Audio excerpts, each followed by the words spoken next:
Well, hello, I'm Joye McKee, and it's Monday night, 7 o'clock, and it's cold outside, so you should be on the fireplace, have your Christmas tree up, kick back, and watching Primetime with Joye McKee. See? That's that simple. We got two special guests tonight from Sanders Garden. They're going to be giving you some hints and tips on how to take care of your flowers, your garden, and if you need some landscaping, they're going to tell you how they can to do that. As a matter of fact, we're going to be picking their brain tonight, and they're going to be showing us some of the things that we need to do. And I'm going to be taking a little bit of things off here while I talk to you like I normally do. And but you really got to listen, because you're going to learn something where you're going to. Yep, here we go. There we go. And there we go. All right. Well,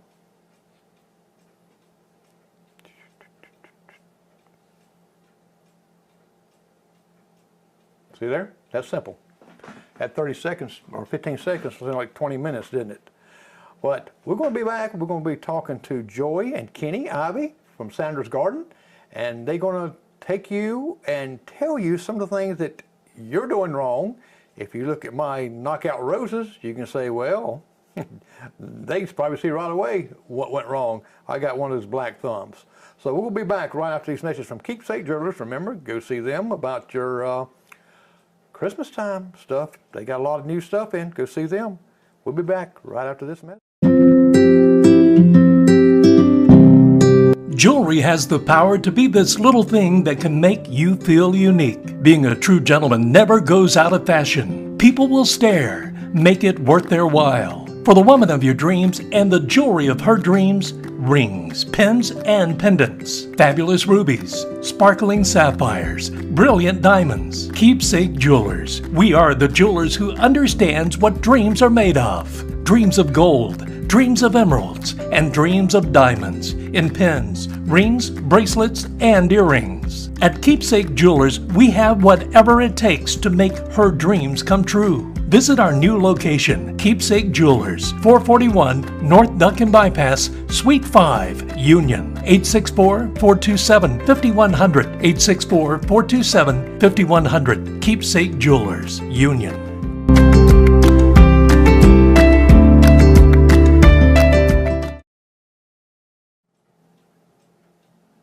All right, we are back, and who are you looking at? You're looking at Joye and Kenny Ivey.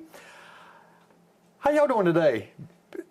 Tired. It's a big. I've seen all those beautiful Christmas trees you have out there, and I can just imagine. You know, I love Chevy Chase Christmas, where he goes out and gets that big old Christmas tree and has nothing to cut it down with.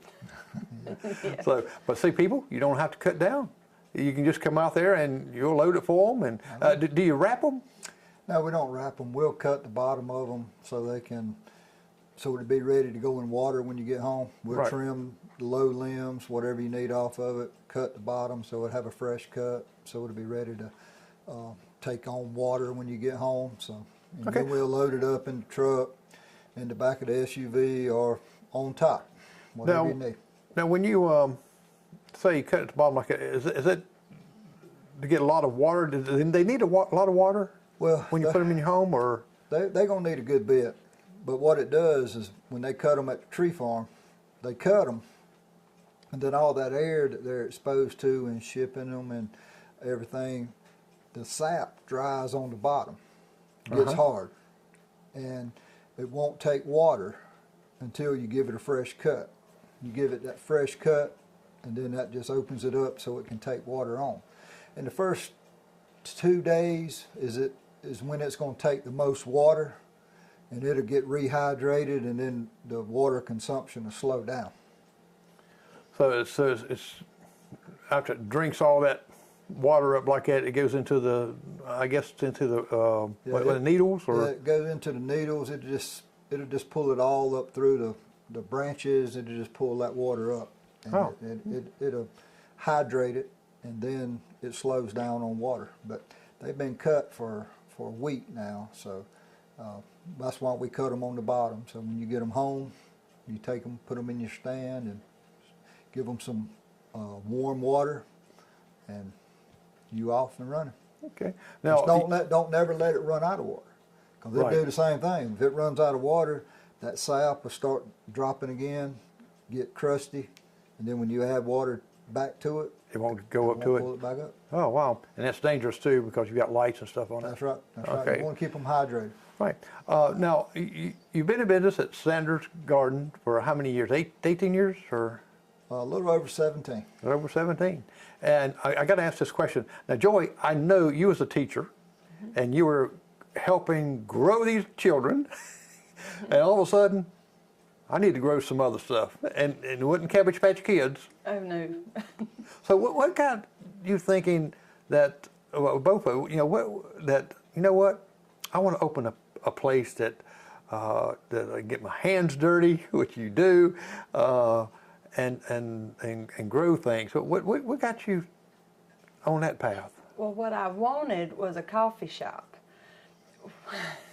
When our boys were younger and they used to race motocross, one of the tracks that we used to go to, we would go by early in the morning and come a garden center, and they had a coffee shop. They had, I mean, it was massive, and so I don't know if they had a coffee shop or not. We used to just talk about that garden center, and Kenny was cutting grass and landscaping then, and I used to joke, and he says, men don't listen, but he listened to this one statement. I said, one day when I've retired from teaching school and you're landscaping, we can have something like that, and I can have a little coffee shop. And coffee shop was all I ever talked about. Well, he ended up quitting his job to go into landscaping full time. And he came home one day and he said, you remember when you used to say you wanted this or you wanted that garden center or coffee shop, whatever he said I said? And I was like, no.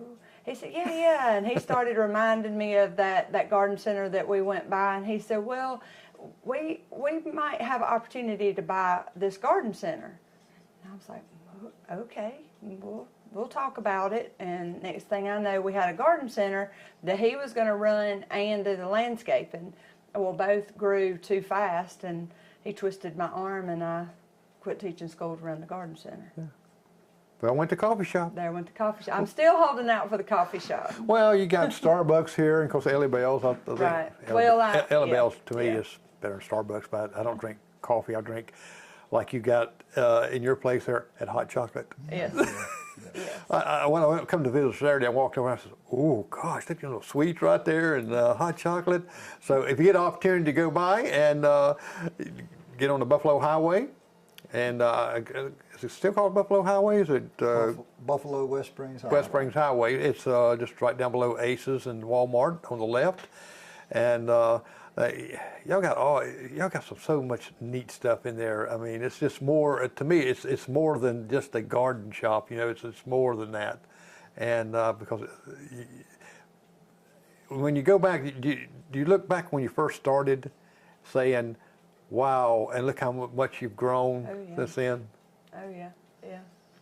Just over the years of what we've tried to do and experimented with, and I mean, I've always had a garden, and we had flowers and shrubs around our house, but I've never started anything from seeds. And so we just jump in and I had friends in other garden centers and people who were willing to share their knowledge with me too, and give me pointers and give me hints on when to start things and how to start things and what to grow and what would sell. But yeah, it's been a lot of fun. Yeah. Now, Kenny, what got you into landscaping where here you're working a job and, and that's kind of like, benefits and all that. People don't realize, that sometimes the benefits and things when you go into business yourself, you sacrifice some, but you got to use common sense and some things even when you go into business too, as far as your portfolio. But what got you saying, I want to do this all the time? Well, it's been a passion my whole life. Ever since I was young, I've always did a lot of lawn maintenance and upkeep and trimming the shrubs and things like that. But you know, it just got to a point where, you know, I was working a full-time job and working just as much in the landscaping field. You know, it just happened that, you know, I had opportunity, and I just took the plunge, and you know, and just went out full time on lawn maintenance and landscaping, and you know, one day when I was in there purchasing some mulch from Mike and Cindy is when we you know, talked about the garden center, and then it evolved from there. Yeah. Well, you know, my trimming the shrubs, I dread it. I'm looking forward to when the first frost comes, when I don't have to mow grass. You know, and here's something just at your compassion you like doing. Oh, yeah, I love it. It's not you know, any of that type work. You know, I don't dread it. I enjoy it. I love making things, the appearance and just beautifying. Right. And you're outside a lot. Oh, I mean, outside it's continuously. cold, rain. Yes. You know, now Heat. I know you have a website that people can go on and see all kind of helpful tips and some different things on there, because I know you've been doing some little videos, and I started to pull one and put on here, but I don't know which one I wanted to pull. But you give some good advice and talk to people. So, well, look, this is what you got to do. Now, one thing that even myself and my wife was talking about, we got our knockout roses, okay? But you got to do certain care to them. I don't think we've been doing the right care. What are some tips? I'll tell you what, we're going to come back to that right there. We're going to find out some tips about how to take care of these knockout roses. That's one thing that I'm just kind of curious in myself, because when do you cut them back, and how often do you cut them back, and to make them look real fluffy and big. So we're going to come back to that right there. We're going to go to commercial right now. We'll be back and talk with Joye and Kenny, and we'll be right back right after we hear a little bit from Keeps.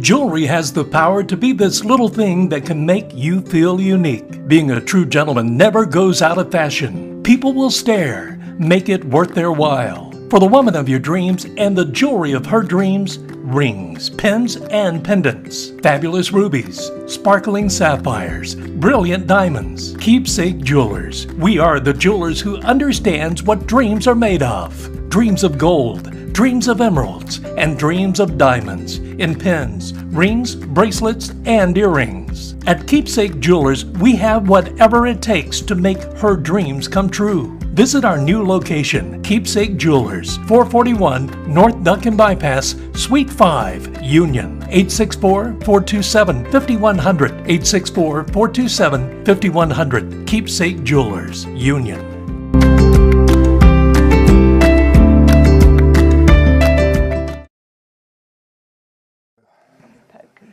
All right, we're back. And we were talking about knockout roses, and that's something that the wife and I, we planted some on the edge, on the corner of our house, and I did have one here on the side of the steps, but we ended up moving that because it scratches you when you go off and the porch. It always like it wants to grab you, and the wife says no more grabbing. So we moved it.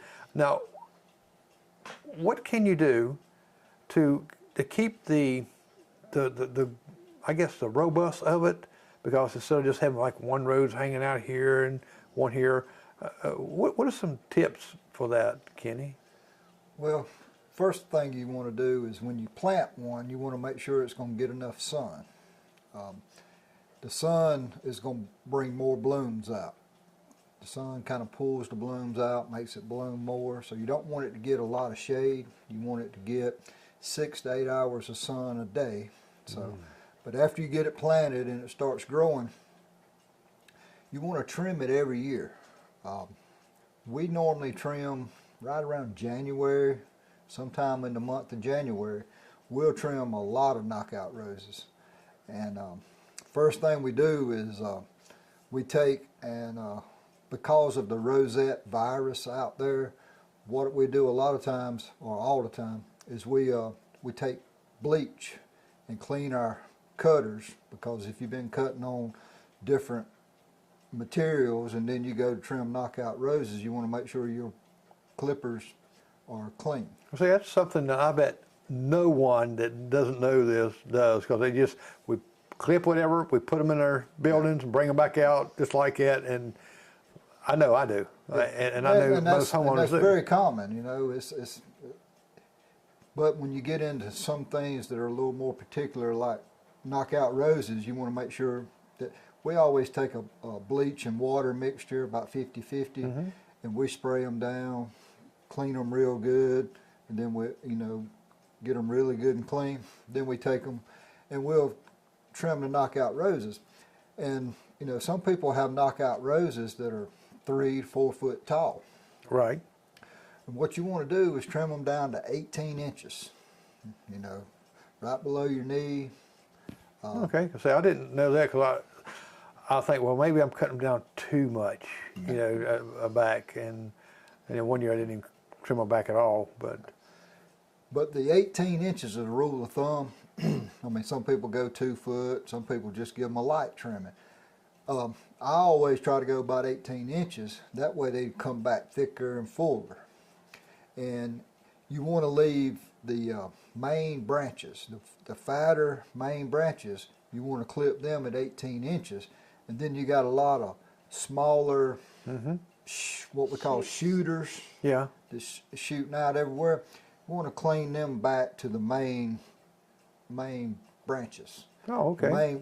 Almost like a trunk. And you may have 8, 10 of main trunks coming up, but you want to trim those little shooters back, and that way you concentrating the growth to those main trunks.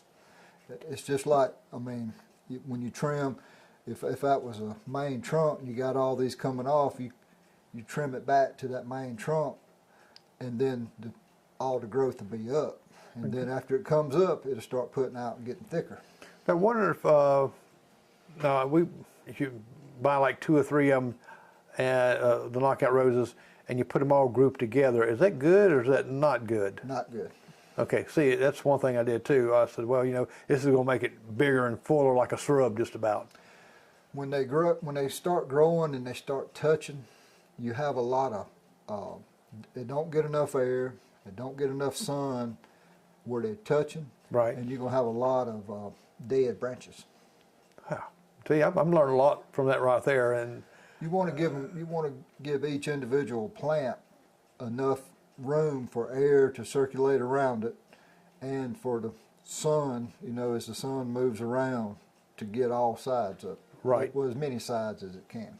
That's one thing that we talk about at the store a lot too, even with spacing those plants and not just putting them in the ground. That plant has to breathe just like you do.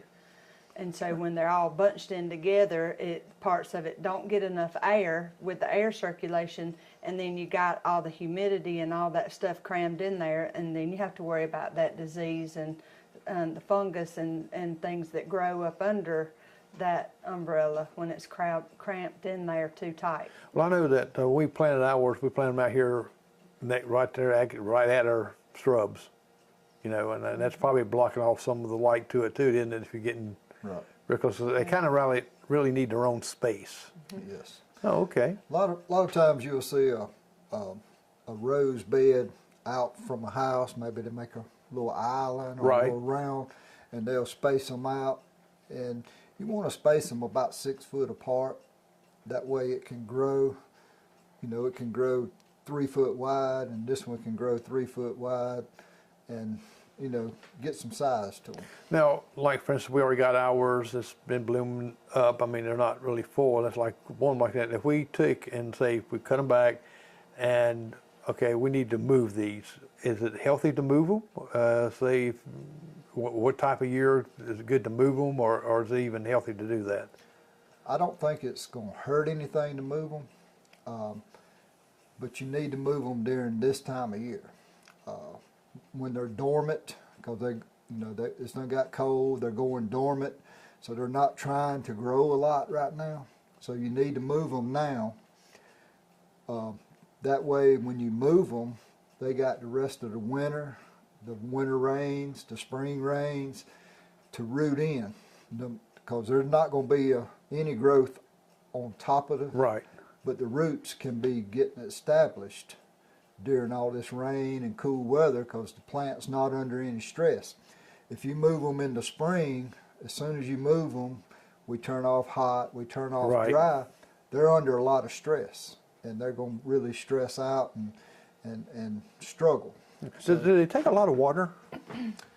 Once they establish, they do not take a whole lot of water. The first year is critical until they get enough root system. But after they get a root system, I've seen them just thrive. Okay. Now, do you need to put fertilizer or some type of soil to help them? When you plant, it's always good because our soil around here is not the best. Right. Anywhere in the county, not just here, but Everywhere. everywhere. Our soil is not the best. So it's always good to put a good planting compost whenever you plant something. You know, whether it be a rose, a shrub, a tree, put some good soil in there so them roots can, you know, have some nutrients and have some loose soil and they can really start tapping in and growing. But after they're planted for a while, it's good to fertilize. It's good to fertilize. And roses and most all your evergreens and shrubbery and stuff, trees, you want to fertilize in the fall. In the spring. Springtime? You want to fertilize in the spring when they're getting ready to start growing. I know our land here has got a lot of underground springs. Our grass is, when everybody else's is dying off from drought, well, I'm out here mowing mine. If I don't, it's going to be about this tall, you know, and Right. it just a lot of green. The grass is a lot of underground springs. Yeah. I guess that's why they call it Spring Valley. Yeah, I mean, you And got that- the creek back there, and the way this land is, it's pretty good for moisture. And in that case too, when you plant, you don't want to plant too deep. We were talking about that yesterday at Sandra's house. Yeah, there's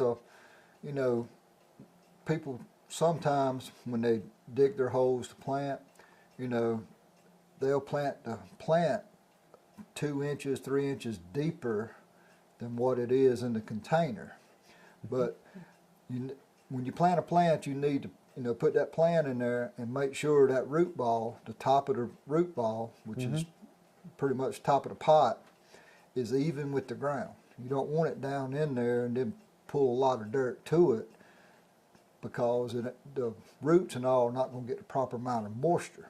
The roots are going to be, they just like to be under the surface. And if you get them 2 or 3 inches deeper, the roots are going to start moving up towards the surface. Okay, I know when I plant, well, I get this hole big enough, I can put a body in that hole, we like to make a bowl. We like to make a well because in summer you don't get a lot of rain and you just think if I make a little well there, when it does get water, it'll hold more water. But that's not what you want. That's not what Is there it wants. anything that you can, when you're planting something like that, that you can put in the hole there that's going to help draw even more moisture or hold the moisture? I know we put out mulch, okay? Right. And does that keep moisture going down in to the plants, or does it help when it does get the moisture that helps just kind of hold it? It holds moisture. Okay. And it holds heat this time of year. So it works both ways. In the spring and summer, when you get a good rain, water goes through the mulch and into your soil, and that mulch keeps it from drying out as fast as like your lawn does. So it does help retain moisture and hold moisture. Okay. Pine straw, mulch, they do the same thing. And both of them work good for this time of year, holding heat. When you plant new shrubbery, it's always good to come back and mulch it with mulch or with pine straw to help hold heat in there. Okay. Question about those two, and then we'll come back to you in a minute and ask you what is the number one question people ask you when they come into your place of business about plants and certain things that that you grow in your garden, like you got the greenhouse there, you got your garden, that's Sanders, and with those, with the collard greens, is what they're working, big old leaves that you got there. I don't know what I think about collard greens. I guess the only time I've seen them was when they've been cooked up, I guess, like that. But what is, as far as putting around your house, mulch or pine straw, which is, you think is better? I don't know if it's the preference of someone, or does it got some pros and cons for each one? Well, the pros and cons are the same for both. I mean, they're both great for retaining moisture, helping hold moisture in, helping suppress the weeds. You know, because if you've got a good layer of pine straw or a good layer of mulch, you're not letting sunlight in, and you know how grass and weeds, they got to have sunlight to grow. So, you know, you're going to suppress some weeds, and they're going to hold moisture in and heat. So I don't know if there are any cons to either one, but they're both good. If only things would grow like weeds. Yeah. I mean, and that's one thing that we fight a lot is weeds. Yeah. And a lot of times that's because of our soil.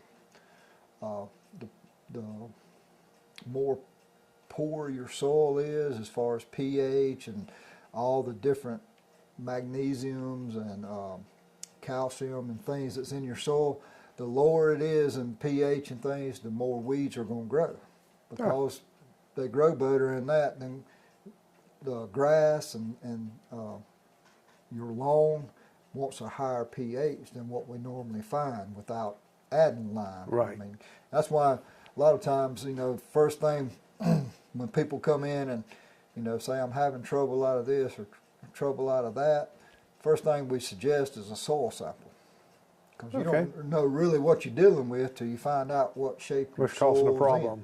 Right. And you know, we recommend people do that before they start, you know, buying this or buying that, because we're just guessing. You know, if you need lime or if you need some other kind of additive, you don't know till you do a sample.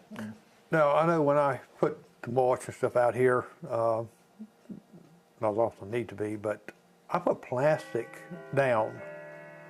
Is that good or bad? Because you know, I know I put a moisture barrier underneath the house here, and I'm thinking that's a moisture barrier, but that's for moisture from coming up. Do you suggest that using plastic down? Because a lot of times that we think that helps keeps weeds out. Some does, I guess it does, but does it really have any purpose? I know a lot of people do that. I personally do not do plastic, because when water goes through mulch or pine needles, you know, it's going to go down, and then it's got to go somewhere. Right. So, you know, especially around the plant, you know, it needs to be able to get down to the roots. We always, if a customer asks or recommend or wants to do a weed barrier, we use a landscape fabric that helps control weeds, but it also lets water go through, and it don't pool on top or anything like that. So we always use a more of a landscape type weed barrier, but I don't use plastic. But on my side, with my side of the business, cardboard works too. Oh, okay. So, well, we'll go back and ask you just a second. We'll go to a commercial right now, and with Keepsake Jewelers, and we're here with Sanders Gardens with Kenny and Joey, and I tell you what, I'm learning some stuff here. I know that you're going to learn some stuff, because if you're just like me, just piddle around your yard and stuff, and wonder why things don't grow, why things don't look that great, we'll find out some reasons. So we'll be right back. We're going to ask Joy some of the questions about her garden. Be right back.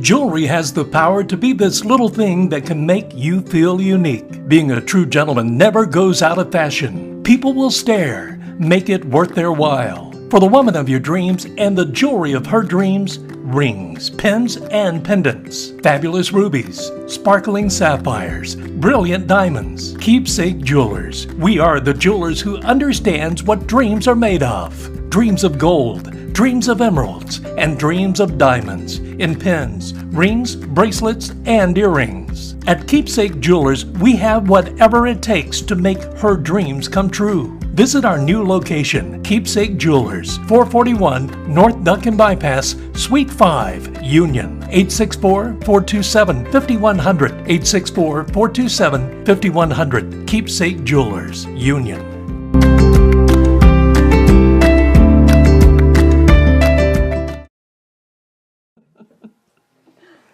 All right, we're back, and we were having a great discussion here about not dirt, but soil. And we was talking about dirt, too. Now, you have a unique way where I would never think about ways to using cardboard. Tell us about that. How is that like a moisture barrier, or does it help retain moisture? It does. It helps. It will retain moisture. It will keep back the weeds, because just like Kenny was talking about with the mulch, it keeps the sun from hitting the soil, and keeping the weeds or grass or whatever from germinating. But it's also going to break down. Where on a big landscaping job or around the house, he said if a customer asks for a weed barrier, they have a weed barrier that they use, which is awesome. Mm-hmm. But a lot of people want to go a more organic route, and they want to use something that's going to break down. And back in the day, back when I remember being a little girl and my mama putting newspapers, and I've done that before when we first got married back in my previous life as a school teacher. Put newspapers down, but they didn't last very long. They would break down and they added to the soil. Right. But cardboard will last a little bit longer, and it breaks down and it feeds your soil. Your soil is a living organism too, just like that plant. And so you want worms in your soil, and you want those crickets, and you want some of those little roly-poly bugs, because those things are eating and then doing their business, which is right. good for the soil. Well, I always thought, where all these bugs come from? All these, we got tons of worms. This year is the first time we ever seen. I called it the exodus of the worms, because we had hundreds of worms coming across our driveway. Oh wow!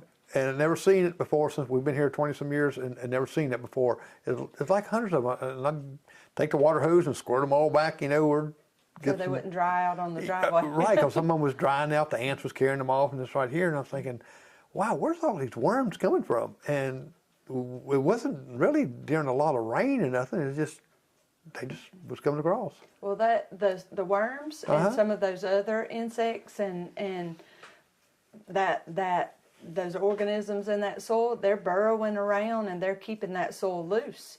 Okay. They're aerating, right? So they're not only feeding off of other bugs or organisms that might be have a negative effect on your plants. They're also, they're burrowing and keeping that soil loose.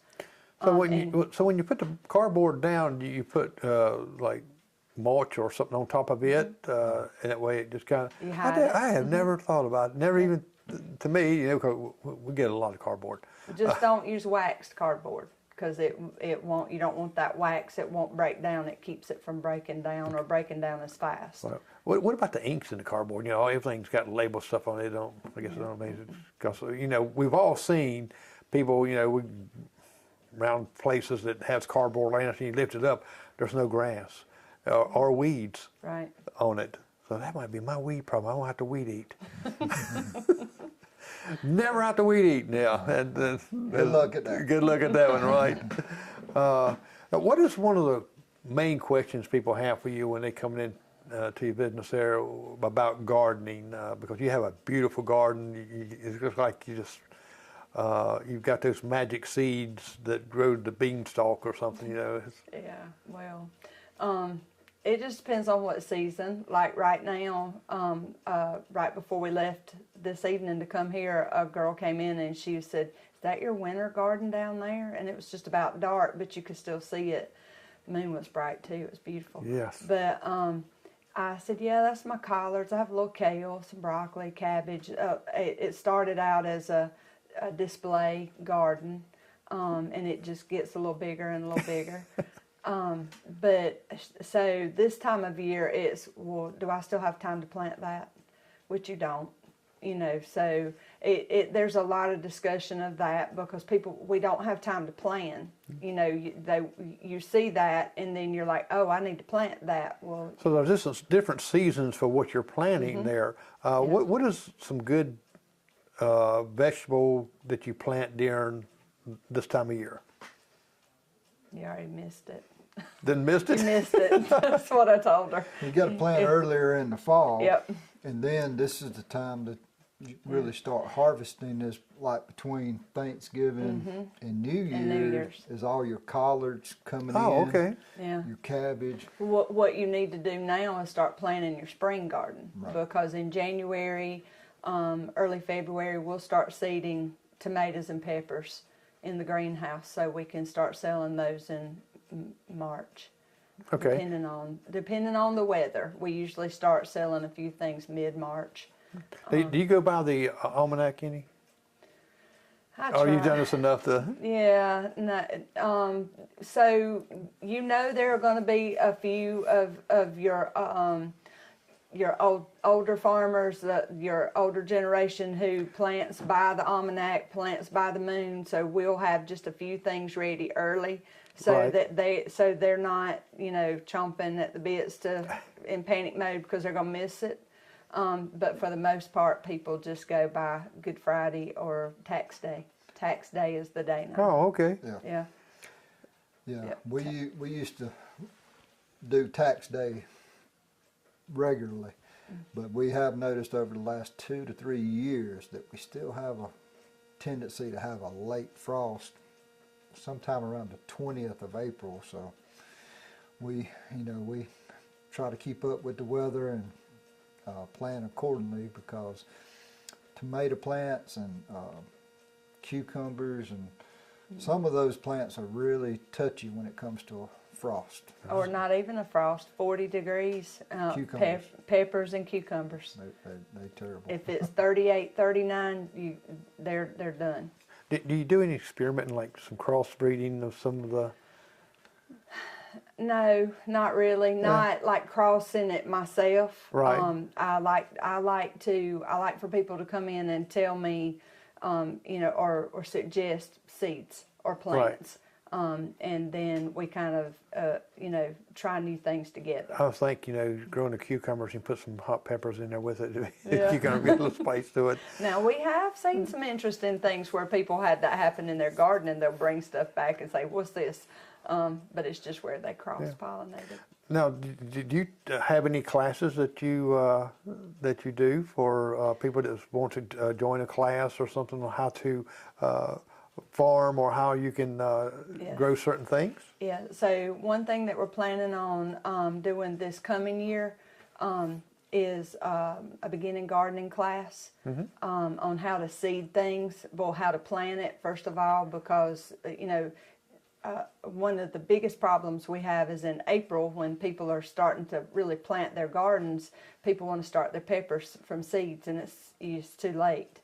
But they take so long to germinate. So we're going to talk about planting your garden, seeding, what to seed, how to, what you should seed that time of year.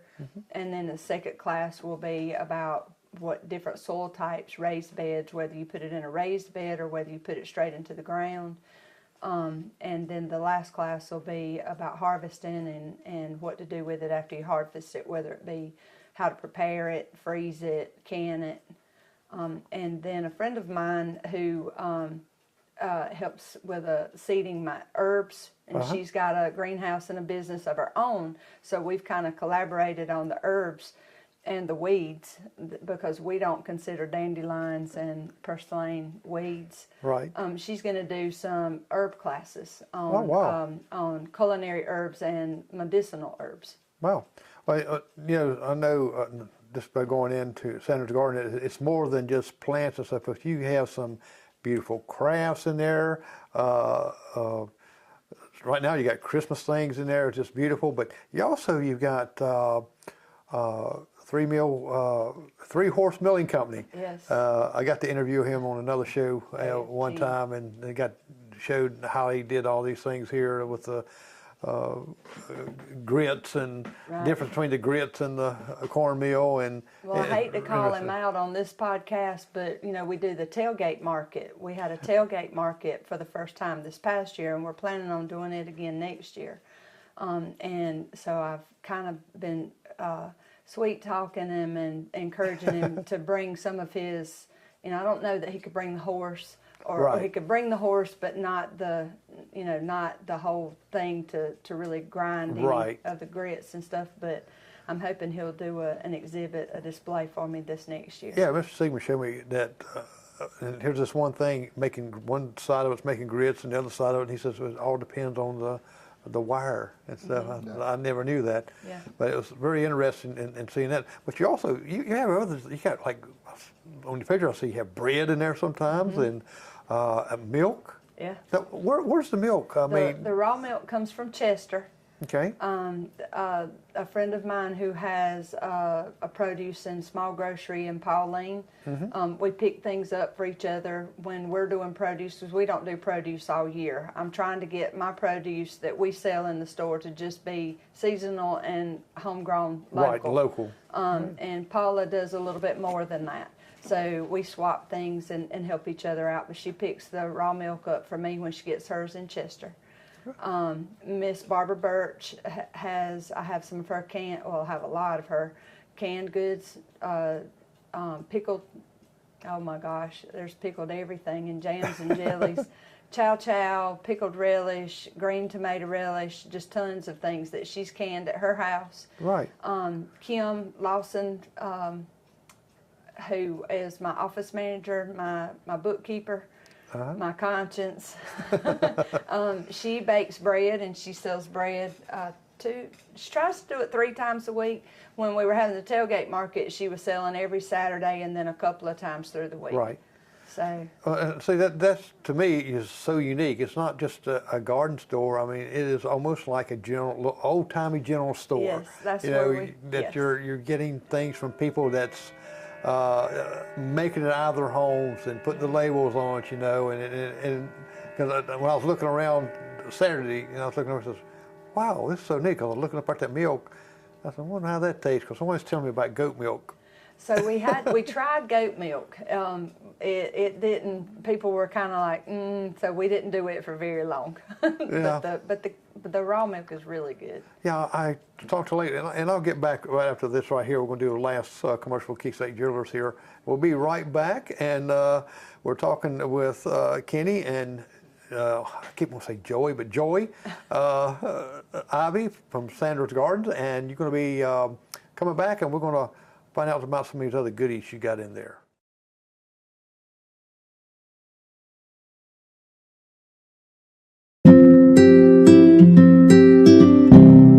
Jewelry has the power to be this little thing that can make you feel unique. Being a true gentleman never goes out of fashion. People will stare. Make it worth their while. For the woman of your dreams and the jewelry of her dreams, rings, pins, and pendants, fabulous rubies, sparkling sapphires, brilliant diamonds. Keepsake Jewelers. We are the jewelers who understands what dreams are made of. Dreams of gold, dreams of emeralds, and dreams of diamonds in pins, rings, bracelets, and earrings. At Keepsake Jewelers, we have whatever it takes to make her dreams come true. Visit our new location, Keepsake Jewelers, 441 North Duncan Bypass, Suite 5, Union, 864-427-5100, 864-427-5100, Keepsake Jewelers, Union.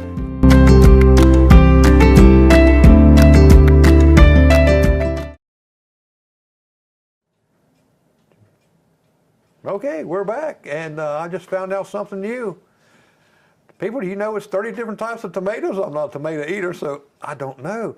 What are some of the types of tomatoes is it?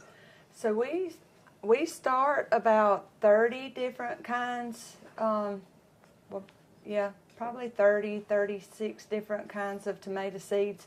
We start all of our vegetables that we grow, the plants, we start them from seed, starting about maybe the end of January, 1st of February. Anything from a mortgage lifter, pink brandywines, those are heirlooms. A mortgage lifter. Mortgage lifter, purple, what is it, Cherokee purple?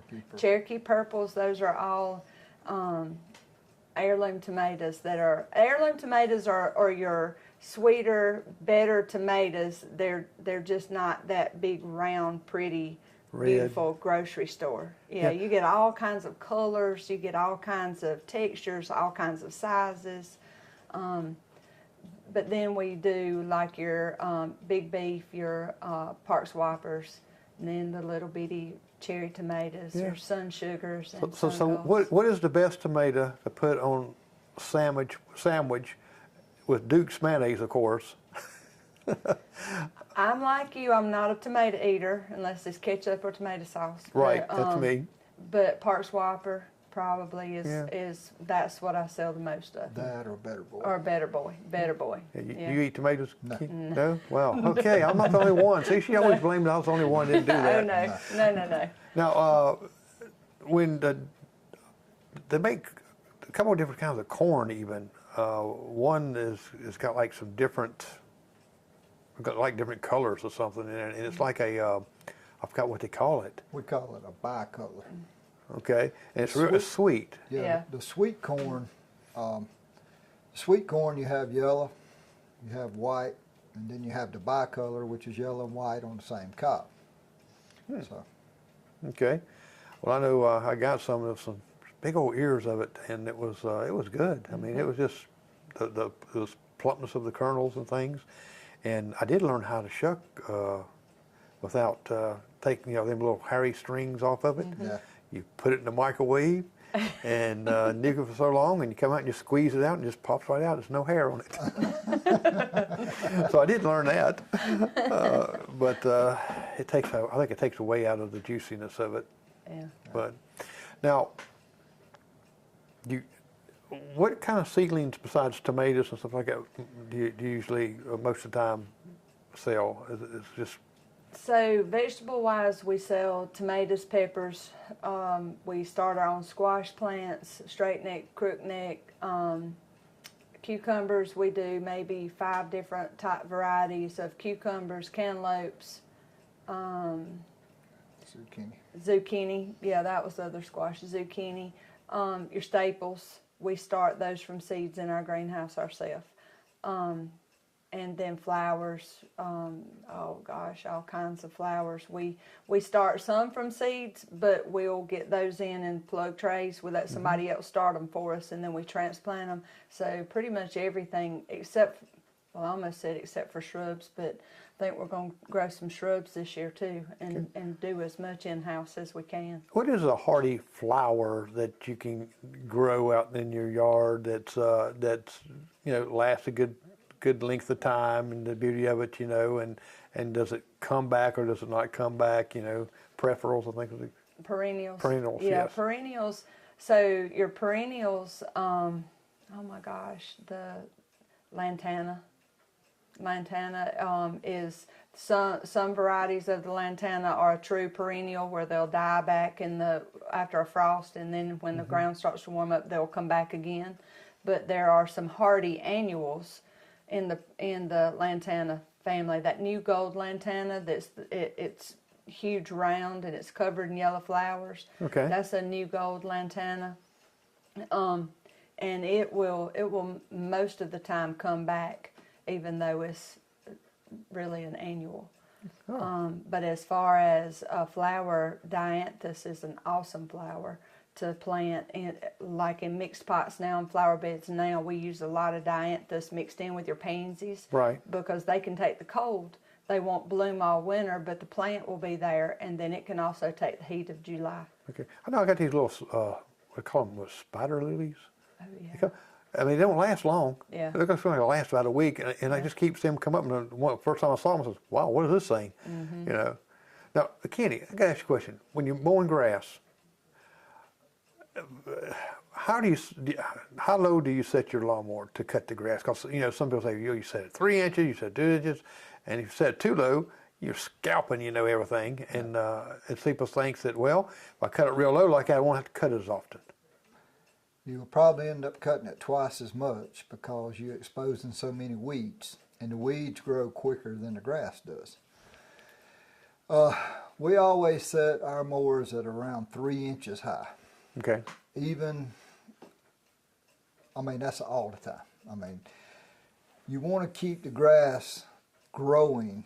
You don't want to never take more than a third of the grass off when you cut it. Cut about a third of it off, Right. So, but you want to keep it about 3 inches, keep it thick. The thicker your grass is, the higher your grass is, it's shading out the weeds.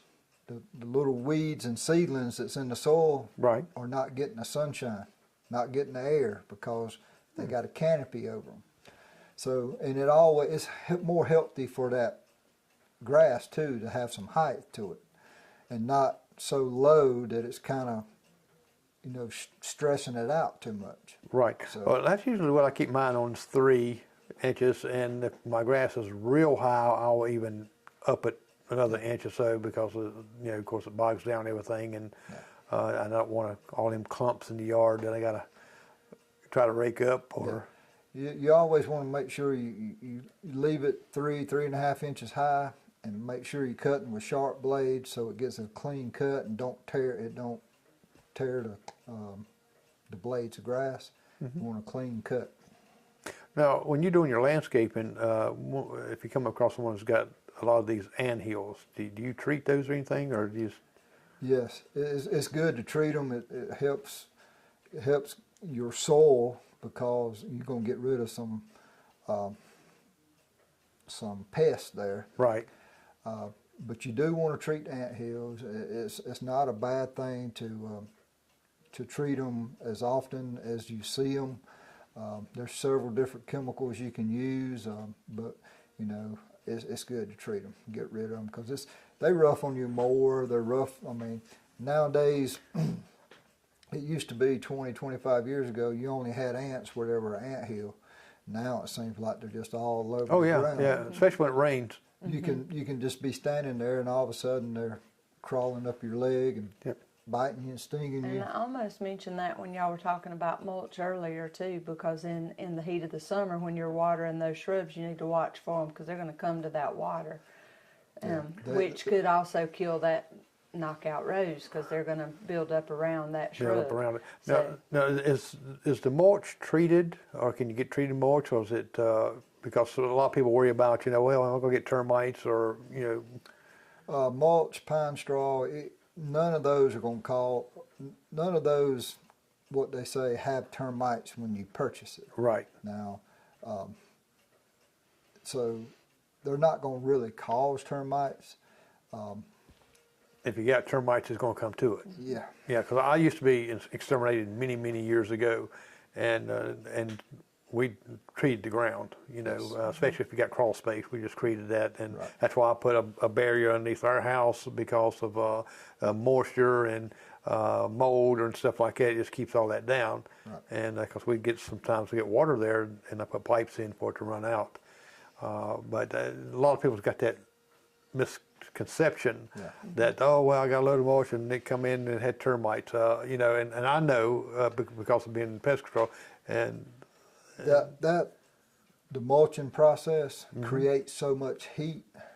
There's nothing that can live in that heat that it goes through in the mulching process. Wow. That grinding and that generates a lot of heat. We get mulch in and for days. It's just every morning there's steam coming out of it where it's so hot. Wow. So nothing can live in that. So. Now, does the cardboard, you barrier down puts it down, does it draw snakes? Probably shouldn't any more than Anything else? anything else. Yeah. Yeah. Yeah, well, I put stuff out for that too. It's as long as they go and leave me alone, I don't bother them. Yeah. Especially a black snake, you know. I almost stepped on one down here, and he just kind of looks at me, and I said, "Okay, you win." Move on. Move on like that. Now, you have a lot of events at your a place there, craft shows and like that. Tell us a little bit about that. So the tailgate market was ran this past year from April to October.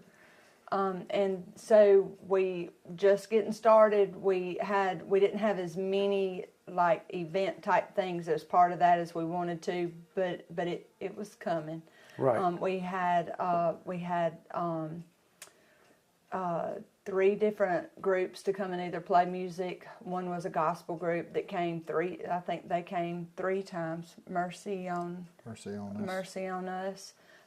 Nanette Jenkins, who is local, plays in 2 different groups, and her groups came. We had the last tailgate market. We had Donald Gist with his barbecue pit. Oh, okay. Things like that. We had at the very end. We had just the tailgate market was over, and we had just a craft day. Right. We had a family day. I was trying to remember while I was talking about the music what else we had. Back in September. Yep. We wanted to do. Was it Harvest? Harvest Day, Family Harvest Day, and it was to focus more on the kids and bring the kids in and kind of get some interest in a garden center as far as the kids. We want our kids to know the importance of gardening. And when we've had some kids before and had the person come in and teach them how to watch things grow. Yeah. And when they start seeing that growth, Yeah. they get so excited because they're seeing it. They've seen that it is a live plant. Right. And me and April Hall over at the YMCA, we've worked a couple of times this year already, and the kids are coming back in December while they're out for Christmas break. The kids that come and stay in the day program while they're out of school, they're going to come, and we're going to we can't plant anything, so we're going to talk about the birds and feeding the birds through the winter. Okay. So always something like that to keep the young people interested, because a lot of them don't know where that food comes from. It doesn't just magically appear at Walmart. Exactly. So, Now, you carry all kind of food, dog food, horse food. Yep, any kind of animal feed, horse feed, chicken feed, any kind of small animal feed, goat feed, a good selection of dog food. Yeah.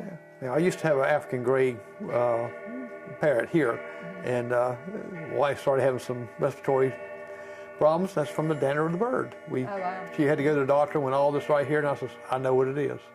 Yeah. So, unfortunately, he could speak like 60 words. Oh my goodness. And I mean, very clear, just like we're talking here. Yeah. I mean, it's just amazing to me. But he had to go. Somebody warned him, and he got healthier. Yeah. And I told her, I says, I'd be glad the bird couldn't cook on it. Well, it's at the top of the hour, and appreciate both of you for coming and because I've learned a lot. I mean, stuff I just really didn't think. 30 types of tomatoes, that blows me away right there even. So, what, you got another event coming up, or you got anything you want to So we just had our Christmas open house, and we're at the peak Christmas season now. So we're making fresh cut wreaths. We still have plenty of Christmas trees, lots of Christmas decorations. Laurie Haney works for us now. She is creating all kinds of handmade Christmas decorations. She reworked a wreath today for TC over at TC's Jewelers. TC dropped off a wreath, and so we've got all kinds of things like that. Well, I'll tell you what, I know this was just in our Saturday, and you got it packed full of all kind of beautiful things for Christmas. If you want, folks, a something for Christmas that's going to bring you back to the good old days, you know, and remembering your grandparents and these things that, you know, anybody can go to the store and order one and order something off, you know, that someone's made in China. But this is handcraft things that people take pride in their work, and you can't beat not only made in the USA, but made in Buffalo and Union. So, you know. Right. We have handmade soap too. I didn't get to mention that a while ago, but there's a lady that makes homemade soap. Out of goat milk? Mm-hmm. Yes. Yeah. I've heard that. And this, I said, what's that lady I met this past Saturday? She was, her name of her business was something goat, and had a big picture of a goat on the front of it. And she talked about the soap and things, but she says, we have eating goats where they use it for the meat instead of the milk. I said, oh. Yeah. She said, this is our pet. He weighs 178 pounds. I was like, a goat weighs 178 pounds? Oh, yeah. Wow. Yeah.